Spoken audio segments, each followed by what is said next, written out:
অস্ট্রেলিয়ায় আজ শুরু হচ্ছে দুদিনব্যাপী এনটিভি উৎসব। বাংলাদেশের প্রথম আইএসও সনদপ্রাপ্ত জনপ্রিয় টেলিভিশন এনটিভি অস্ট্রেলিয়ার উদ্যোগে আজ ও কাল উদযাপিত হবে এই উৎসব। অস্ট্রেলীয় প্রবাসী বাংলাদেশিদের সম্মানে প্রথমবার আয়োজিত উৎসবের প্রথমটি হচ্ছে সিডনিতে স্থানীয় সময় আজ সন্ধ্যা 6:30টায়। কাল রোববার এনটিভি উৎসব হচ্ছে মেলবোর্নে। বিদেশে দেশীয় চ্যানেলের এত বড় আয়োজন এটি প্রথম।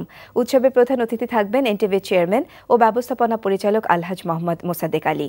গান গাইবেন বাংলাদেশের জনপ্রিয় শিল্পী ক্লোজ আপ তারকা পুতুল এবং পাওয়ার ভয়েস তারেক তুর্জয়। অস্ট্রেলিয়ার প্রবাসী বাংলাদেশিদের জন্য অনুষ্ঠানে প্রবেশ ফ্রি।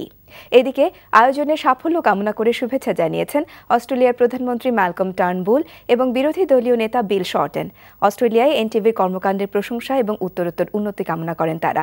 এছাড়াও অন্যান্যের মধ্যে শুভেচ্ছা জানিয়েছেন সাবেক ইমিগ্রেশন মিনিস্টার ও Watson, federal MP Tony Burke, deputy multicultural minister NSW, senator Fierravanti Wells, Kogarah Labor Party MP Chris, Lakemba MP Jihad Dib এবং সিডনি এমপি তানিয়া।